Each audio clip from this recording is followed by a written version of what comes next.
Further ado, welcome, ladies and gentlemen, to yet another glorious episode of the Trial and Aaron podcast. We call it The Tap. I am your host, Aaron, and on tap today is Nick Justo, but more importantly, Murph Justo. There he is, Murphy baby, Murph Maximus baby out there. Nick, you whenever I need to wet my beak, I need to wet my whistle, get a little sipperooski, I'm going to Hoobies. I know who's buttering my bread over there. You, Tilly, and just get that a good pour. It's the beer's just sliding off the side of the inside of the glass. A tasteful amount of head. You know what you're doing. Little head never hurt anybody. Little head never hurt anybody. But yeah, I got this unopened beer in my paw. A little ASMR for the crowd. We need that. Nick, thank you for coming on to the podcast. We've been talking about it, but now we're being about it. I finally made it. We're out. Mom here. And Dad, I've made it. You've made it to the tap. I'm here. I'm excited to be here. Skull, baby. Cheers. Cheers, my man. Oh my goodness. Exciting day. You made it out. Extremely. This is my first. I never even would have thought of even doing anything like a podcast. But pod? with you, there's something about you. You know what I mean? I'm not gonna lie. I got these persuasive hips. Ever since I met you. You know, you're just an all-time classic dude. I mean, I'm an old man. I've lived a lot, and I feel like you're a young man, wise beyond your years. Oh, well.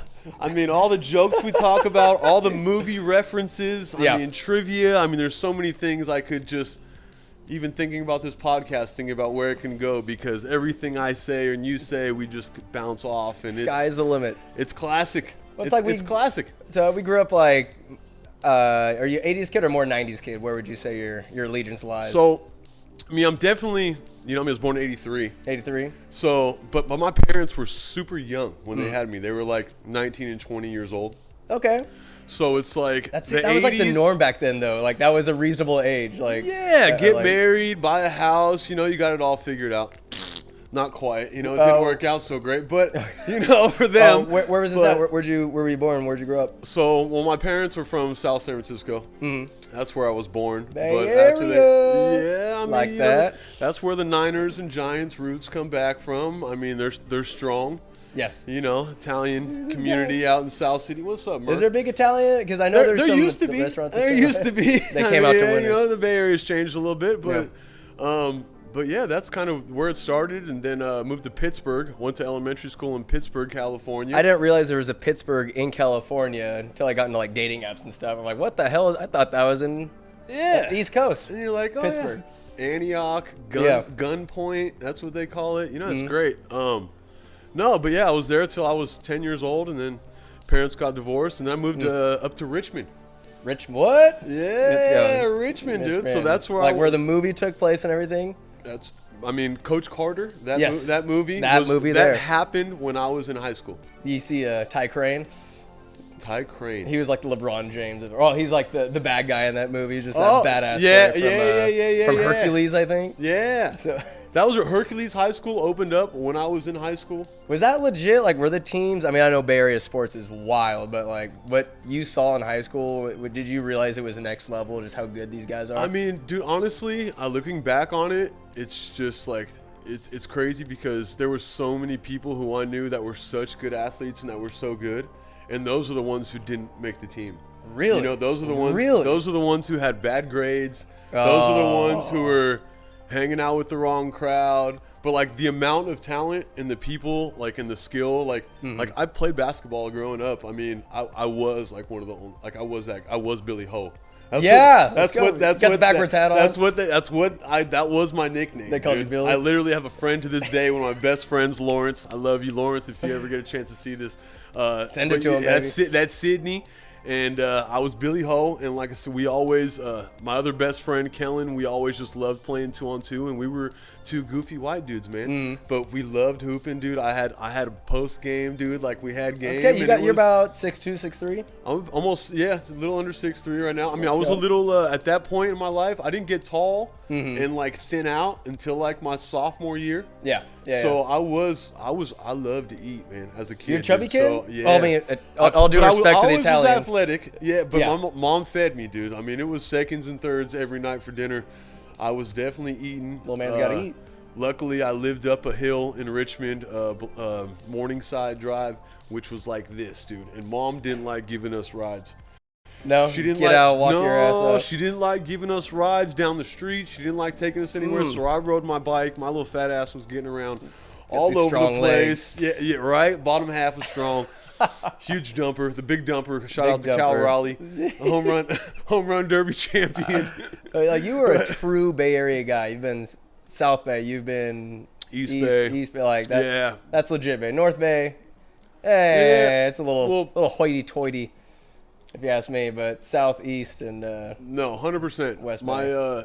so when It's I the was ocean. like 89, so I was 5 or 6 years old.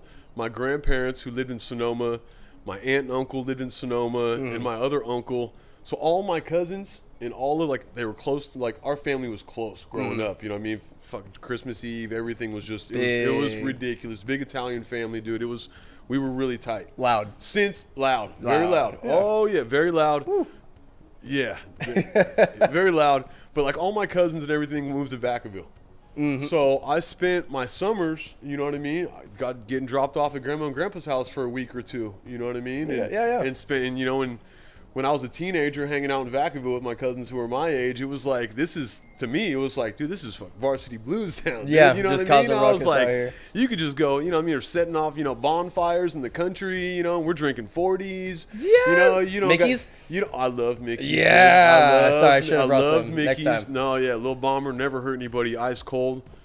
But that's what brought me out this way. You know what I Family. mean? So I was my cousin. Like I said, my cousins we're all literally my closest cousin Drew. We're 2 weeks apart. Oh, And then his brother is a always year. dope to have that cousin. His brother's a year and a half older, and then I had a couple other cousins who were just a year or two older. And these are the people I looked up to them, dude. I loved them. That's who I wanted to hang out with all the time. So the second a year after I graduated high school, I moved up to Vacaville. And even graduated Pittsburgh. No, I graduated in Richmond. Richmond. Deanza High School, 2002. What's your the mascot? The Dawn.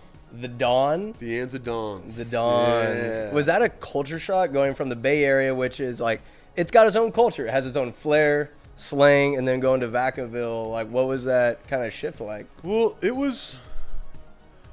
Honestly, I was kind of there ahead of my time. Yeah. You know what I mean? Like I knew a lot of what was going on in the Bay Area, and it wasn't really. It was making its way out. But I mean, this is 20 years. 20 years later. You know what I mean? Look at Vacaville now. Yeah, it's You know what I mean? It's like that's back when they had Fairfield. the Steelheads, and the that baseball was team there. out I remember Kevin Mitchell. Kevin Mitchell went crazy. I don't know Man. if you know that story or No, not. Yeah, no. I'm pretty sure he charged the mound. He was playing for the Steelheads. Like there was a. Yeah, that went down. Sometimes you got to charge the A mound. long time. Yeah, you do. Did you hear about Pete Alonso? What he was just saying? No. He said it should be like hockey.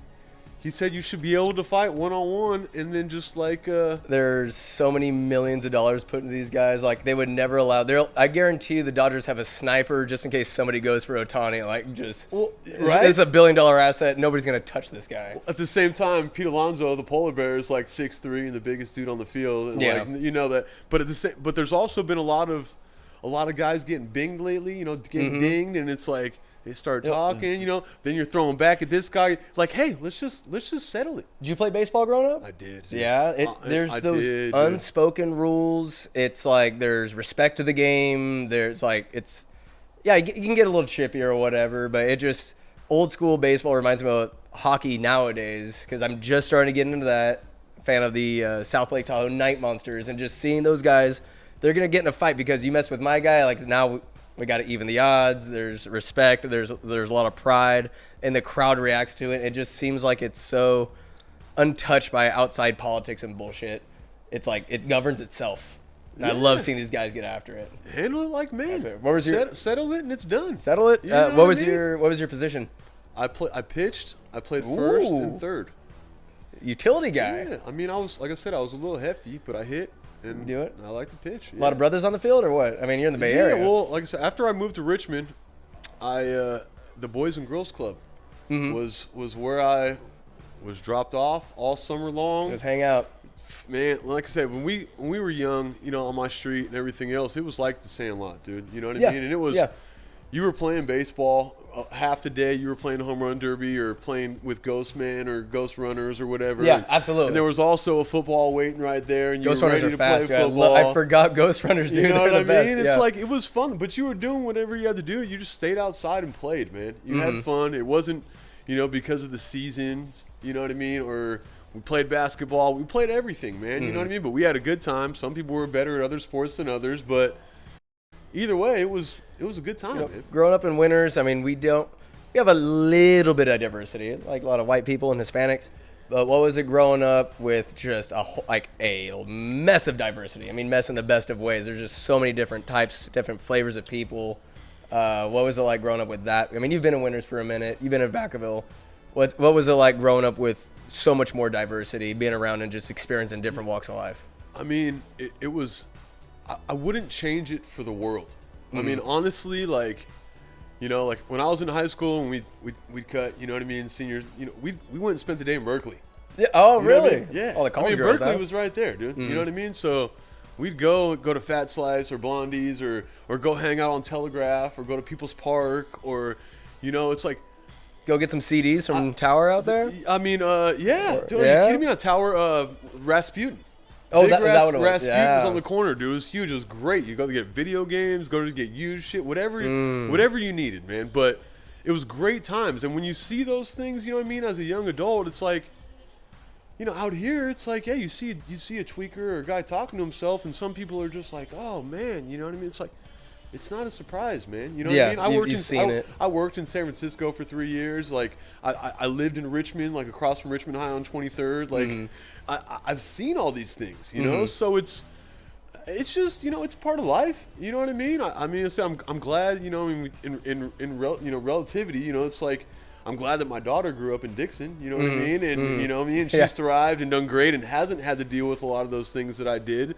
But at the same time, I think I made it out okay. You know what I mean? I learned a lot from everybody. I've been in Indian weddings before, man. Like I have. Oh yeah, like I said, I sold wine and liquor forever, man. I have great friends that are in the liquor industry and own liquor stores. It's like I've done that. Like I have African American friends who are, like I said, I mean, at the end of the day, man, it's just like, you know, there's people who are going to treat you like family and feel like family of everything. You know what I mean? And it's like being able to just kind of, I don't know, I don't want to call it like but just being able to see the good things in everything in this life, especially in this world that we're living in, man. You know, things are so fucked up right now. I wish people would have more of like your experience, because going to college was my first experience of like, oh, there's a lot of diversity instead of just like, I love Mexican culture and Spanish, like in Winters, couldn't imagine growing up anywhere else.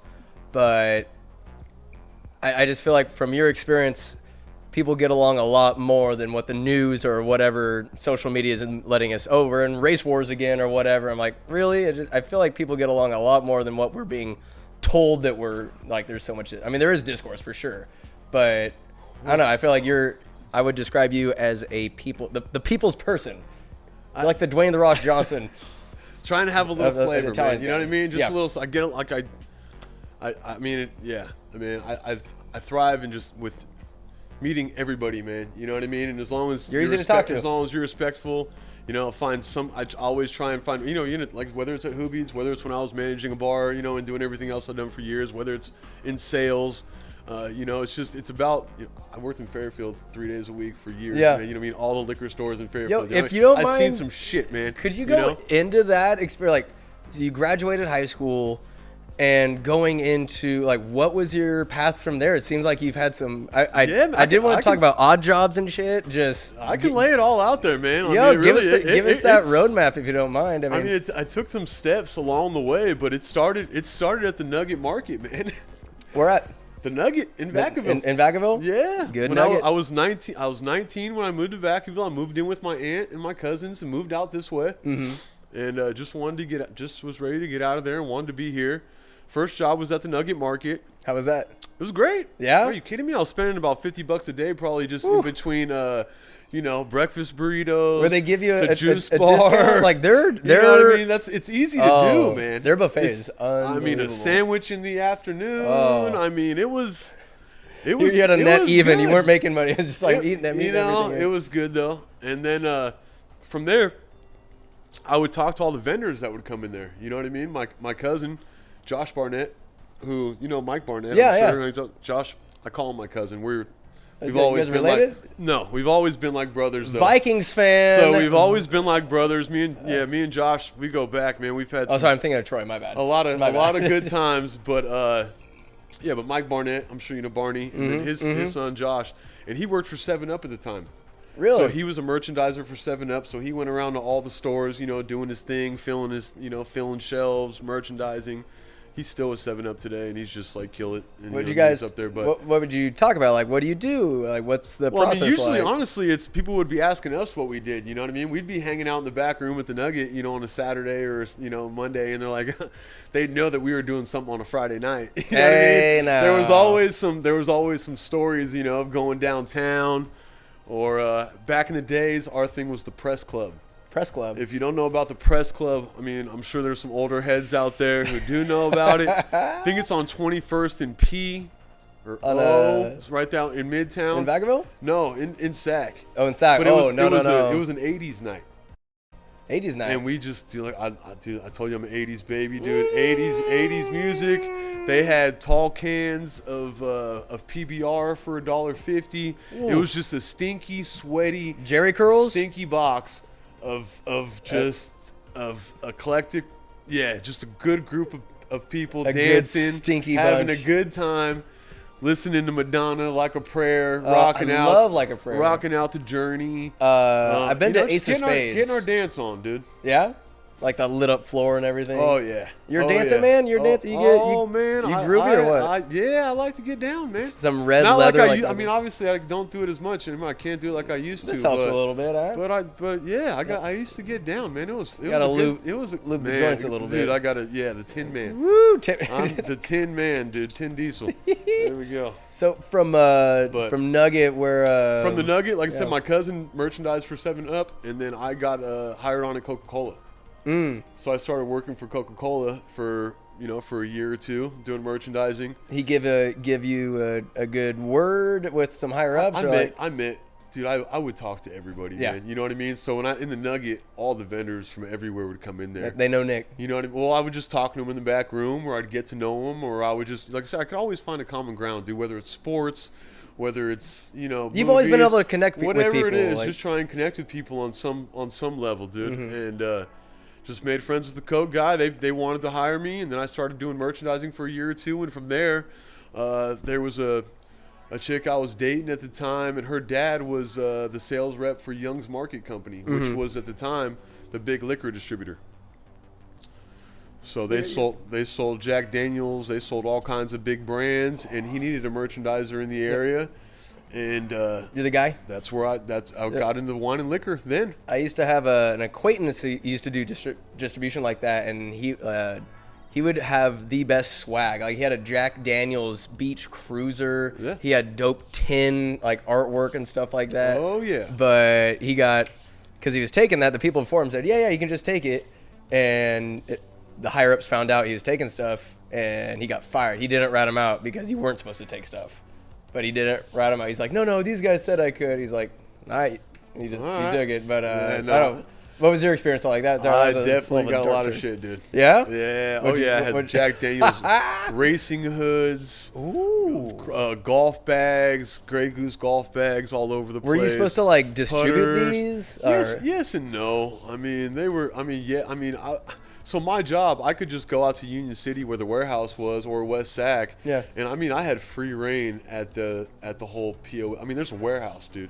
T-shirts. I mean, we had Malibu, we had want these Bacardi. things. I mean, we had huge brands, dude. So I mean, the budgets and what these liquor companies is where the money's at, bro. What was your task? What would you do specifically? So I'd go to all the big stores or all the big accounts in the whole area. Costco, from Santa Rosa. or Those are chains. Yeah, So mainly, yeah. like, I don't know if you remember, like, Wine and Spirits World that used to be next to. Yeah. It's still there. It's a different owner now, but like that store was my big account. Cool Dip here in town in Dixon. He owns a couple of liquor stores. He owned like 3 or 4 different liquor stores. So maintaining all his accounts, pretty much wherever my boss wanted me to go, wherever the big loads were getting dropped, I'd break down the big loads, build displays, make pricing, do all the signage, hang up whatever needed, you know. Would you drive the truck there and it too, or No, it got delivered, dude. And then you I go just met and- it with my car, man. The Air Force Base was my one of my big accounts. So I do old tastings. Travis over there? On the Air Force Base, I would do Yeah. tastings on Wednesdays and Fridays and just talk to people and just pour. And you would have to know your wine as well. Oh yeah. So you would Yeah, know we your had some shit on multiple different genres of alcohol, like coming from a source of knowledge and everything, and just sell people on it. Yeah. 100%. Would you do like little events, like set up booths and be like, hey, have a drink, show me your ID, you're good I mean, to you go. can only do that like on the Air Force Base. It's not, you know, what I mean, ABC laws apply in Oh, other places to where those you can't, pesky laws get in the way of You can't fun. really do that everywhere. But I was down. Like I said, I loved it, dude. I loved. Yeah. I bled it. You know what I mean? Whatever I did, but it got to a point after doing that for about 3 or 4 years, I was ready for a sales job. Was it a grind? Oh, dude, it was cake, dude. Really? Oh, You dude, enjoyed dude, it? Dude, it was a cake. Yeah? Yeah, dude. I got dressed up. I mean, I knew where I needed to go that day. I knew where the loads were. I knew when they were dropping.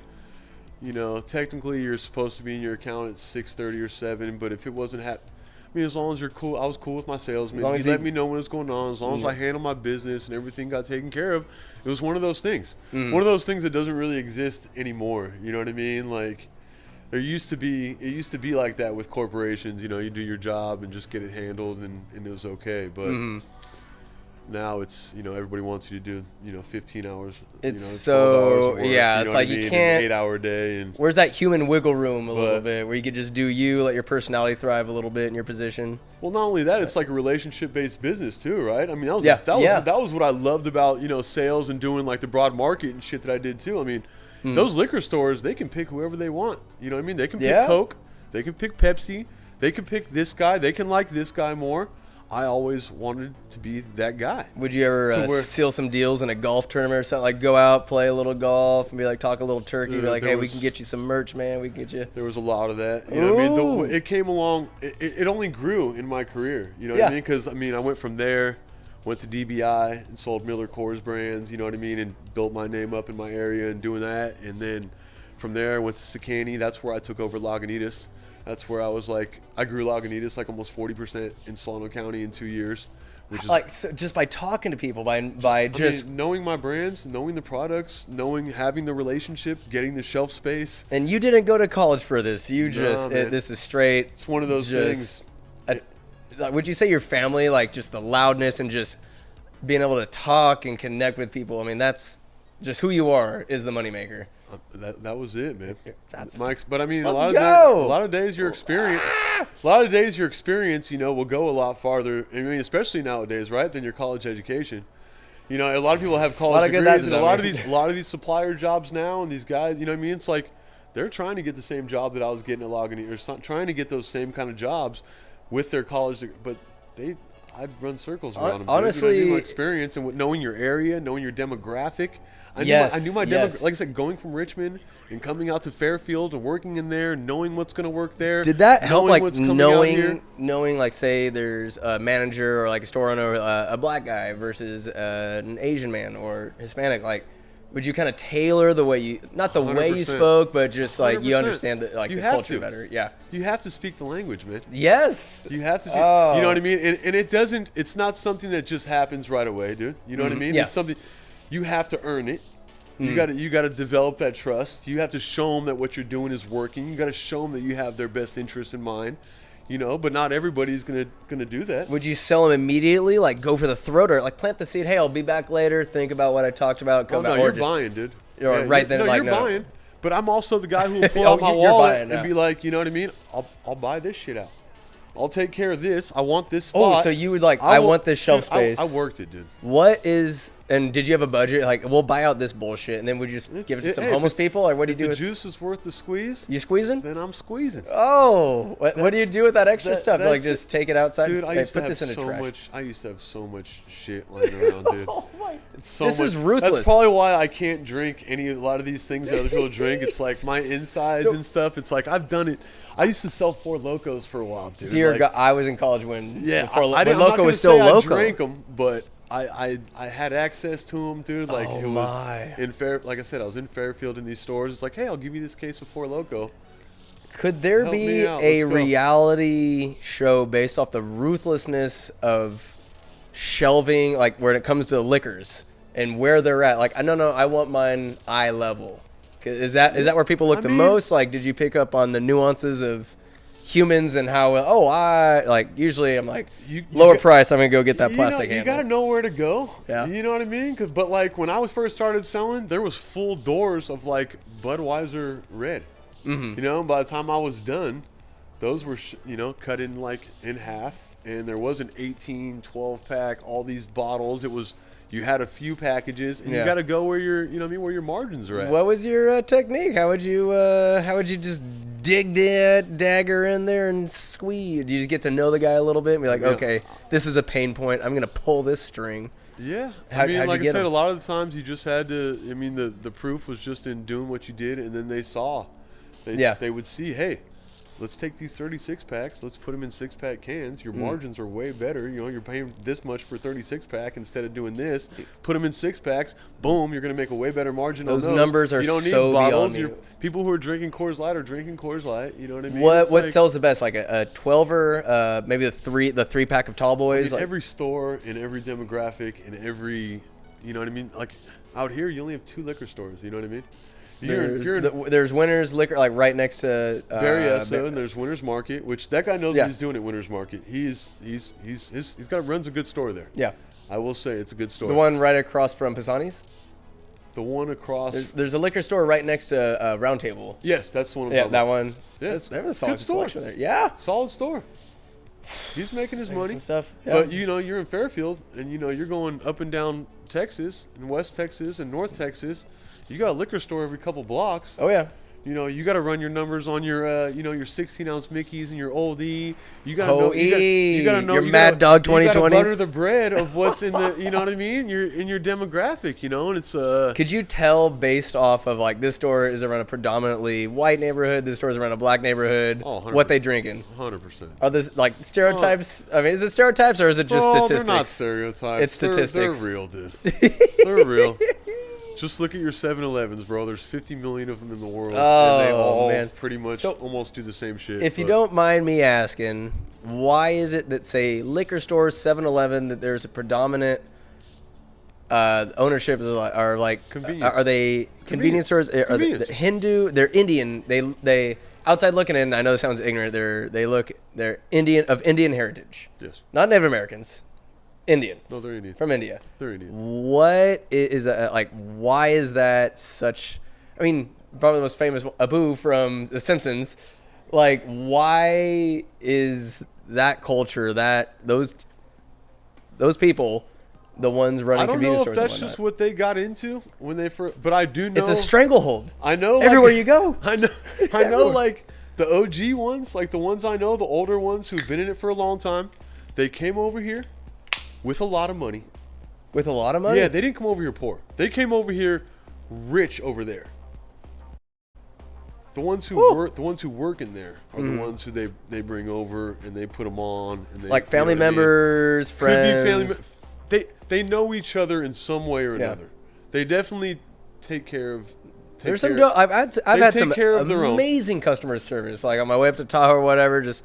Maybe a white guy behind the counter. Doesn't matter who. Just sometimes there's people that can't give you the time of day. Like I had horrible service at a time where I might have not. I could have just walked out with my 5-hour energy. The guy just or they're dick. Talking on their headset, dude. They're not paying attention to you. You know what I mean? Like, but then I was like, have a great day, sir. I was like, is the restroom here? The restroom's right here. You got to take the stick. You got to open it up. They got the lock right. It's just there's been. I don't know. I guess it depends on the human beings, but yeah. But why they. But hey man, again, like from what I've seen, like, and even growing up, I had an Indian Sikh family on my block, and it's just like, it comes down to taking care of your family, man. Let me pull that a little closer. You know what I mean? They stick with their family. They take care of each other. You know. And you said you've been to a wedding. I have. I've been I've been in an Indian wedding. Indian. Yeah. Oh. And man, let me tell you, bro. What was that like? It was a party. How hard do they party? I mean, honestly, they do like, it's a whole week. It's a whole ass week. I barely made it a weekend this last wedding. I can't last a day of drinking White Claws without being done. But you know what I mean? There's a party that they do on the wife. Well, they do an engagement party, which the engagement party was bigger than 99% of weddings that I've been to, and even there, they shower you with gold envelopes, money, and like I said, this is also families that I know that they're well off. You know, they're not hurting by any means. You know, I'm sure there's levels to everything. We're gonna send these kids off with like they're gonna be feeling good after this. Just the engagement party was absolutely ridiculous. Oh. And then the week of, they do one on the mom's side and do one on the dad's side. Okay. And then they do the big wedding that weekend. So and that is a shit show. What is the drink of choice at Indian weddings? So a lot of scotch. Scotch. At this time, it was Chivas Regal. Was big. Is that like the and Crown, the England kind of influence on that region? Like they got colonized. Dude, Crown Royal, dude. Crown Royal. Oh, that is filthy. Honestly, it hurts my insides just thinking about it. Saying the words. But yeah, I appreciate you putting your life on the line for the tap. Yeah, right now. Like saying the words. It was a lot. How much did you have? All of it. I mean, yeah. We drank a lot, man. Did you make and your those guys, like, can they put it down? Because I think of Indian people, I'm not they're not like. Say they all. I mean, everybody. You can only handle so much, dude. But when they go, and it's already known. You know what I mean? Everybody already knows. Like, this dude's gonna be a shit show. You know what I mean? Like they know Uncle. Do you feel like you had to represent for all Italians? Like, hey, like. We can party. I mean, with you. I was doing my, we were listening to Punjabi MCs. Dude, there's some good music. I had Punjabi slaps. I had a dude on my shoulders. We were doing the. Did you have the dance? Did you have the robes on? Not during that. Not for the ceremony. No. I didn't have the sword and didn't wear. They have swords. Dude, they had. Are there any duels? Sword. Any just sword, full garment. I mean, I'll have to show you a picture one of these times. But absolutely.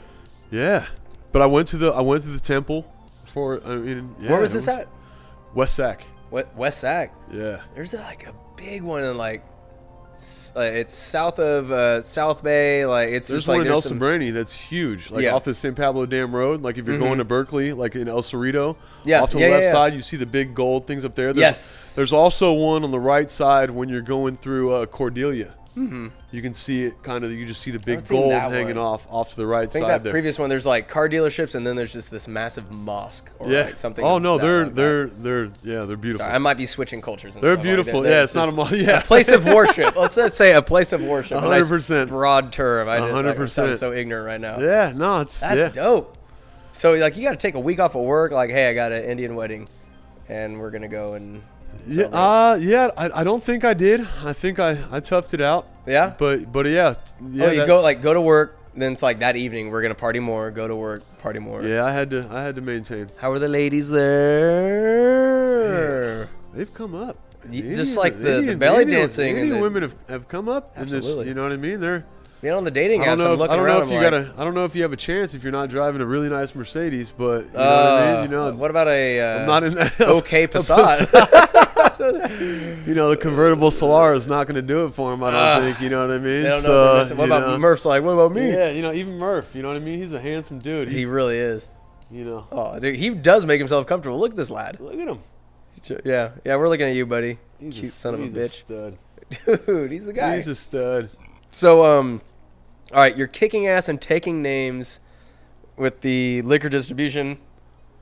You're improving sales. It's like you have a reputation, one might say. I earned it. You earned that reputation. A reputation, and that's when I went to go work for Sakani, what's Sakani? So Sakani was a little craft beer distributor. So this is why that shift? That sounds like more of a challenge, maybe. Well, it was time. Like, the corporate thing and DBI, and which now they're golden brands. Like, they got too big. All the corporate chains and everything else. It just wasn't my jam, man. Yeah, it wasn't my jam. You're more personal. You're more like, I want to say cottage industry, but like you're ground level, talking to people, forging relationships. I'm not an order taker. You know what I mean? You got. I mean, in Solano County, you got 50 million Walmarts. You got 50 Safeways. All these chain stores. And at that point, where's the personality? At that point, it became all like programmed. You know what I mean? Yeah, It's like it's all paid up top. It's all programming from all these corporate brands. And wasn't my jam anymore, dude. I wanted to do my thing. I wanted to money, or like, is there still like a calling for what you did? Like the whatever they're trying to do with their big brands. You know what I mean? Which, like I said, even now, Lagunitas. Like I worked for them for 3 years. They sold out to Heineken. Yes, they did. So that's when I got laid off. I got laid off after they sold to Heineken. So it's like, how much money did you make them? Would you estimate? Oh, I couldn't put a number on it. Like I said, I grew the territory almost 40%. And yet you were an expendable asset. I mean, I went to San Francisco for 3 years. I might have spent a little bit too. So they gave me that that expense account, dude. You know what I mean? And, it was fun. I mean, I did good, dude. Like I said, I always owned it, dude. I did my job, dude. My numbers were great. Were there any? It had nothing to do with that. It's just because I wanted to get back to Solano County. Yeah. After being in San Francisco for almost 3 years, I was like, all right, time to switch it up. This drive sucks. My daughter's back here. My life is back here. I'm tired of the traffic. You know what I can do in this area. I've already been here. Give me my fucking area and let me do my job. Fuck the traffic in all the Bay Area. Like, nothing. I can understand when I hear stories of road rage, somebody beating somebody else to death with a bat. I'm like, I get it. I know it seems over the top, but if anybody says it's over the top, you have not been in Bay Area traffic. You haven't been in East Bay traffic trying to get through goddamn tolls. One day of it. One day. One day. You see people just going on their shoulders. That's all I wanted to do was just get in the slow lane, smoke a J. Woo! And just chill, you know what I mean? And just try and get there. You're but it's going like 2 miles an hour. You can't do that. You would you perform better, like maybe a little stony, maybe have a drink or something like that, or were you just going in raw, making deals? When I was working in San Francisco, like I said, when I was drinking. Yeah. So San Francisco, when I was working for Lagunitas, dude, it's literally all bars and restaurants, man. Mm-hmm. You know what I mean? So I went from being like out here where it's like all grocery stores and everything, getting up early in the morning and trying to knock out those stores early because they open early, you know what I mean? And you can get your day started and knock shit out, to a lot of these bars and restaurants don't open till later. Mm-hmm. And it's a lot of draft beer, dude. So it's, my job was to show Lagunitas love, man. How much love did you show them? I mean, I had to drink at least an IPA wherever I went, dude. You know what I mean? I might have been about 40 pounds heavier than I am right now, too. So but it works. It's so like fat. I mean, the moves were banging, dude. You know what I mean? Those IPAs, they sit a little differently, but that was the life, dude. That's what I was doing. I was going around. But I was going to Sharks games. You know what I mean? I was going to. Would you get comped like tickets and stuff? Hey, dude, Nick, you did great here. No, I didn't have to. We had everything, dude. What the hell is this? Lagunitas, we had everything. Those were literally resources that I had to use. And say, hey, let's go to this game. Let me sell you on What are you doing this day, bud? What do you want to... Yeah. Would you even talk shop at the game or just be like, oh... Depends who I was hanging out with, dude. So it's so... Like, but normally, I'd want to take guys who I wanted to hang out with and guys who I got along with and hung out with. You know what I mean? It wasn't... It wasn't as much of... I get stuck in mentality at work where I'd love for situations to be, okay, here's what's happening. Here's a cookie cutter set of how to do it. But... life ain't like that. It's not black and white. It's a gray area. 100%. Everything's a gray area. And it's just... it sounds like you just... I don't know, where'd that come from to be able to see a situation and adapt yourself to it? Or you just, that's just your natural reflex? I don't know. I think it's just, like I said, it's just, when you live in this life, dude, there's a lot of things to take from it, dude. Wherever you're at, wherever you're going, wherever you're visiting, whoever you're meeting, you're always like, I don't know, even still to this day, I still consider like it's always just a growing process. Where did this zest for life come from? Is there like your mom or like a family member? Like what gave you this kind of it's definitely juice not my to mom. Like just be like no? I don't know. Yeah, man. It's like you're open. You're willing to learn. You're willing to put yourself out there. Maybe it's, don't get it wrong, man. I've made a lot of fucking mistakes, dude. I've done a lot of living. I've made a lot of decisions. Based on Are there any different squirrely things. squirrely it's just, shenanigans you're willing to share? Because you mentioned earlier like your time owning like managing a bar and stuff. Like, are there some squirrely stories you're able to talk about without getting criminally charged? I mean, how could I? I don't know. I don't know what I could do without being too, vulgar or too specific, honestly. But if you think about it, man, you know what I mean? Like I've lived some liquor store fantasies, man. Liquor store fantasies. Is that I got some, you know what I mean? Some bar nights and some. Is liquor store fantasies the title of your autobiography? I'm working on it, man. I mean, you can write it. You can write it for me, man. Absolutely. But there's some. Just people you've met, and there's stuff going on. Might have met Stifler's mom once or twice. You wow. know what I mean? Randomly, you know what I mean? Just like some store manager lady, young man. You know what I mean? Well, she's just a shopper. Just helping her out. How can I help you find something? In this aisle, can I help you find something, man? Aisle 69, huh? Good times, man. Wow, yeah, wild times, man. So like you're just a salesman through and through, just. Pitching. I mean, you're a pitcher. You said you're a pitcher. I like to. Murph. I like to vibe, man. You know what I mean? Absolutely. I'm all about those interactions and just vibing. You know what I mean? And just whatever it is, trying to find something you have in common. You know what I mean? And maybe it might be a fairy at a Renaissance. Might turn into this. Yeah, like those videos. I'm going to my happy place there. You know what I mean? A couple of pitchers of beer. For people who don't know, we got Happy casino. Gilmore on in the background. Oh my God! We got Grandma winning. Grandma's not looking bad there either. My grandparents, when I was growing up, they had a house in Tahoe. So I did spend summers growing up going to shows South Lake, in Myers actually. Yes, so Myers. So I did grow up like spending summers in Myers. Grandma and Grandpa taking me to magic shows and taking me to musicals. And would you go to Magic Carpet Mini Golf? Oh, come on, dude. That place has changed like no other. I went when it was just, it was nothing like it. Yeah. Cigarette butts and the bro. hole. That place. There was an all-you-can-eat Chinese buffet we used to go to all the time. Classic Tahoe, baby. Dude. When my mom and dad first got the Tahoe house in South Lake, it had shag rug, old ratty like couches, and I'm just like, keep the shag. Have to. They didn't keep the shag. They have like kind of like paneling, but I'm like, can we at least get a rollout shag carpet? They're open to that. Gotta have a shag. And it's gotta be that ugly brown, orange, and yellow combo 100%. From the 60s. Yeah. I don't want to be pleased when I see it. I just want to feel my toes. Like, it's the nostalgia. There's that shag toe. I'm like, how much Coke is left in these? Yeah. Oh, Lordy. Yes. So my brother still lives in South Lake. Really? He's been up there for about 16 years, and he Snowboarder, won't leave. Skier, Snowboarder. Do you get down with the get down or what? Dude, so I don't know if I've told you this. There's wakeboarders and snowboarders. Yar. And there's sledders and tubers.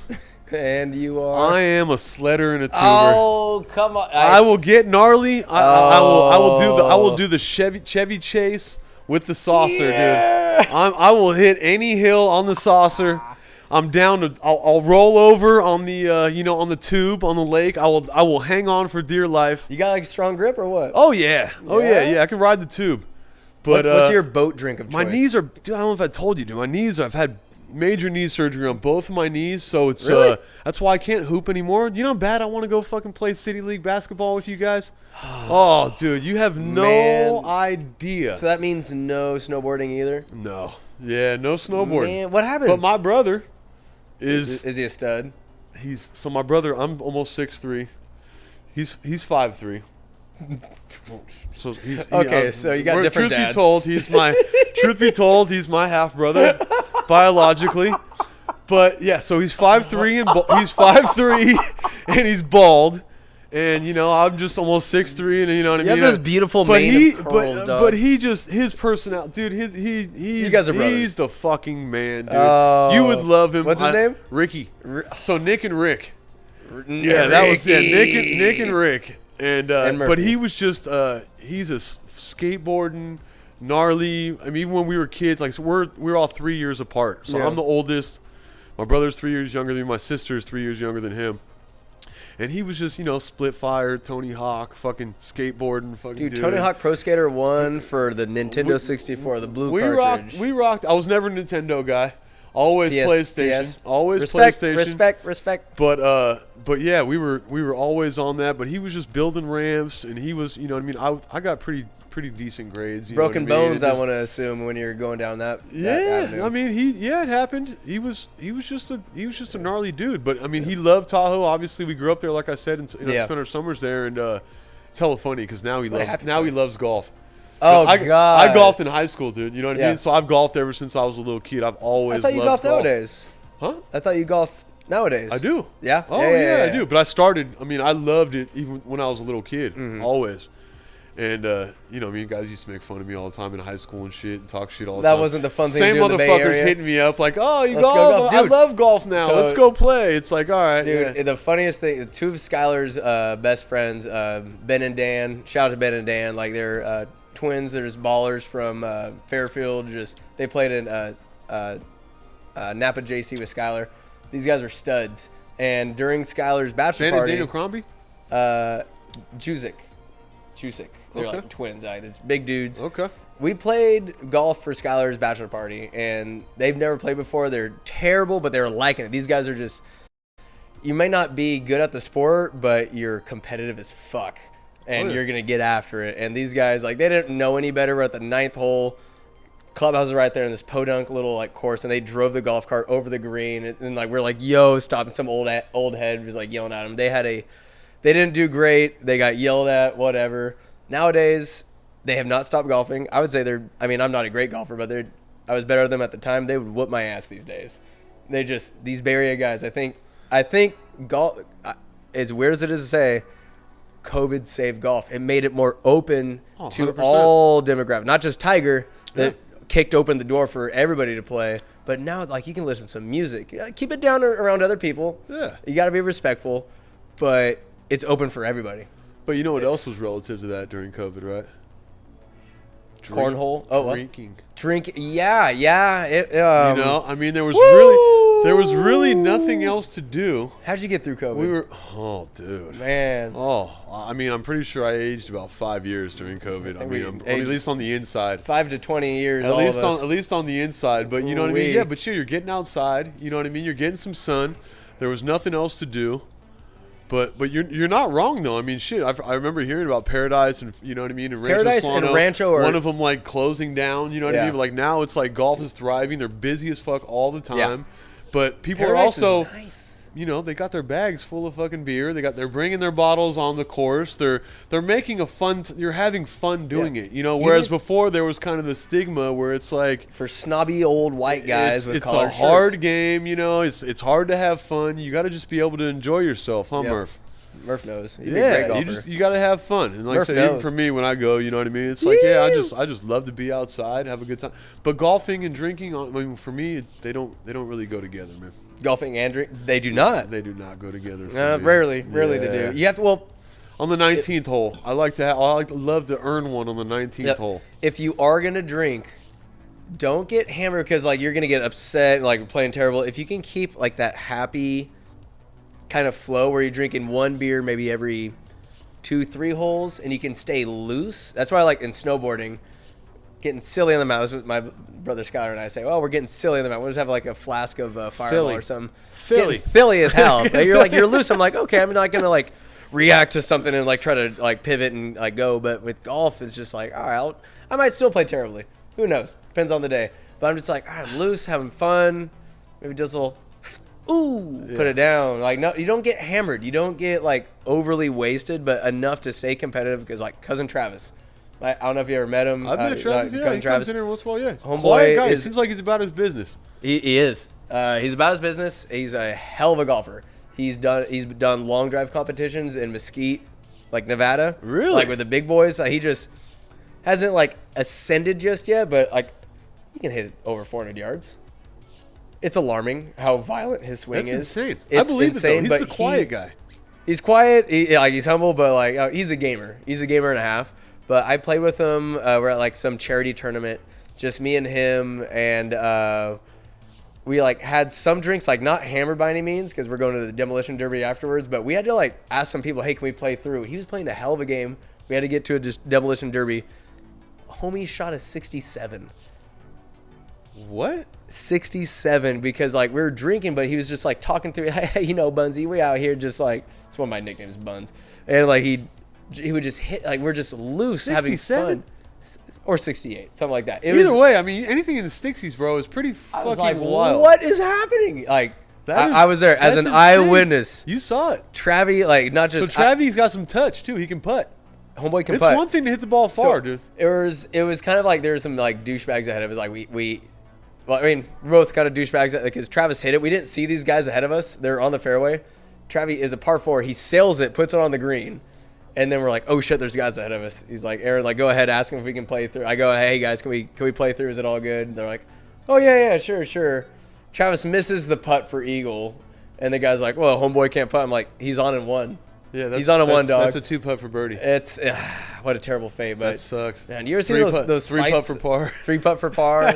You ever see those fights on Instagram where like just golfers just? Dude, I was I'm like, literally what? just gonna bring that up just because I'm sure you saw the one recently that went viral. Guys like tumbling down the hill or whatever. The guy fucking got thrown in the water first. I haven't seen that. Yeah, dude.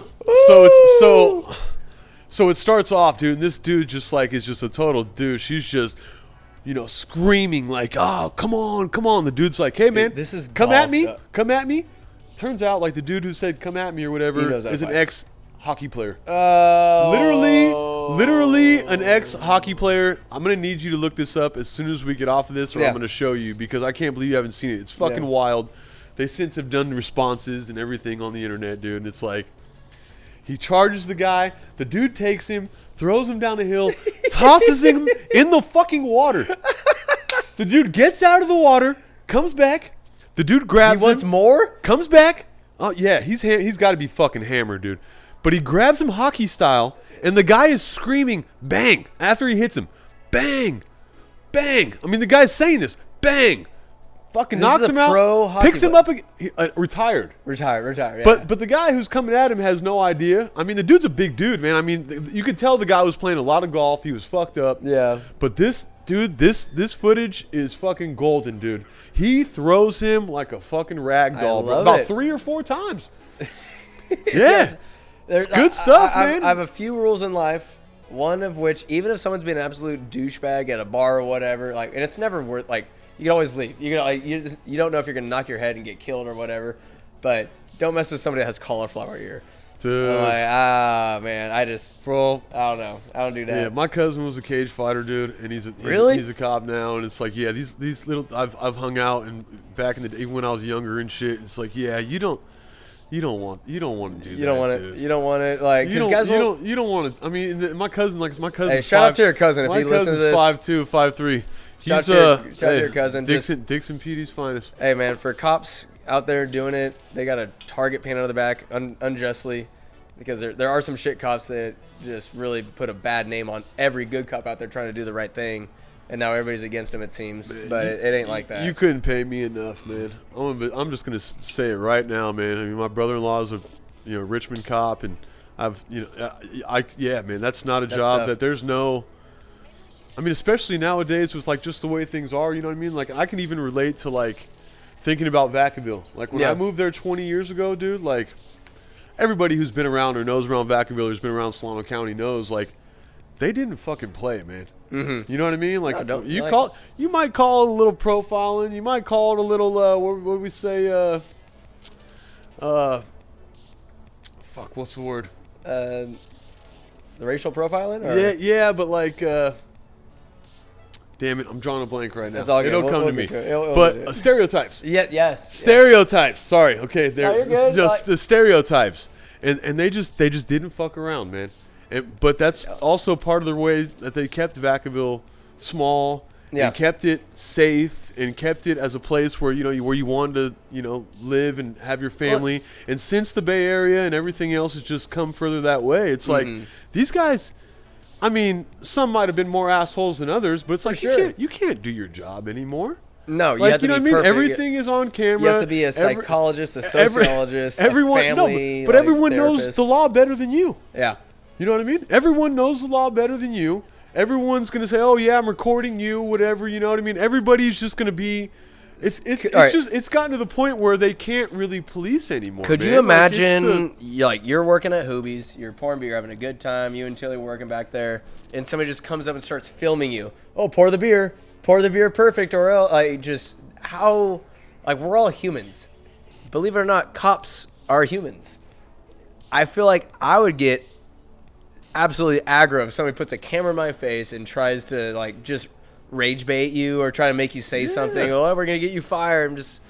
They're human beings too. They're mothers, their fathers, their sons, their daughters. These are human beings too, and it just sucks that nothing's worse than a criminal that has a badge. There are some shit story. I'm not gonna say that that's never happened. It absolutely has happened. That's why the bad stereotypes perpetuate. But it's just why are you trying to shit on the ones that are trying to do their job and keep the peace? Well, just like people and just like everything else, man, there's good ones and there's bad ones, dude. You know Naughty. What I mean? And it is, I get it. It is what it is. But, yeah, that's not a job that I could, I have. But then again, you got all these people and fucking talking about defunding the police and all this other shit. It's like, who's going to help? Who the fuck are you going to call when you're getting robbed or when you're getting jacked or when you're getting fucking carjacked or when, it's like, come on, man. No, think more than just 5 seconds in front of you. Think about the generation, the future generation is not bright, my friend, dude. It's hard, dude. Just watching they need more TikTok life experience. videos, and they don't. To go out to they don't have any fucking experience. Go to a street festival. I was in New Orleans 3-4 years ago. St. Patrick's Day. Who thought St. Patrick's Day in a predominantly black city would be happening? It was so much fun. It was outrageous. It was just everybody's out. Yeah. I learned how to eat crawfish the right way. Still don't have the technique down, but this lady, she's like, let me teach a child. There's a boil coming. Preserving Hoobies at the end of the month. A boil? A boil. A boil. Yeah, a little crawfish boil's going on at the end of the month. I'm not a big crawfish guy, I'm though. not either. I'm not either. If I may abruptly shift gears, you're a Bay Area man. I want to talk sports. I want to talk about... I'll leave you with the question here because I got to go get another beer. I'm beerless. You can grab me another. If you'd like that, if you wouldn't mind. Oh, there it is. Would you like a colder one? This one's been sitting here a little bit. Sure. Let me get you some. All right. If you're getting up. I want to know the best. You're attending a game. What is the best live game you've seen? Whether it's Niners, Giants, Sharks, whoever. What is the best live game you've been to? There's no doubt in my mind. I'm listening. There was nothing like 2010 being around San Francisco. The first World Series. Absolutely nothing. Boy. If I can, I literally it resonates in my mind. And I went in 2002, when they played the Angels, and they when lost they had that. To Kenny Lofton, that son of a bitch. I went to a game, the game where they beat K-Rod, at home. Yeah, it was fucking unreal. Went to a couple of those games, even one of the games. Me and my buddies, we just hung out, out in right field. And just were around the ballpark. But in 2010, when they won, dude, it's dude, if you don't stop. Believe it. That song was synonymous with that year. Ross the Boss, dude. Cody Ross. When they even just beating Philadelphia before he won. There's no way. There's no way we're beating Philadelphia. That was not supposed to happen, dude. Hamels, Ryan Howard, Halliday, fucking Ryan Howard. You know, yeah. Oh, Chase Utley. The team was stacked. I was like, we are playing to get these guys. I just knew going against them. But Cole Hamels, Halliday. And who did we beat before them? The Braves? Because the Phillies were right before the Rangers. Yeah, it was. And that was right before. I was like, "There's no way we beat bums. these guys." You know what I mean? Aubrey Huff was doing his thing. Aubrey Huff, Pat Burrell. We were all doing our thing, dude. It was. Let's go. It was a destined team, but like I said, being around the ballpark, if you've ever seen the movie Major League, which I know you have, Absolutely. when they're in, playing in that at the end of the movie, when they're in there playing trying to win the world, like the way the outside of the stadium was just like, above the lights was just like foggy. It was just glowing. Yeah. Everywhere.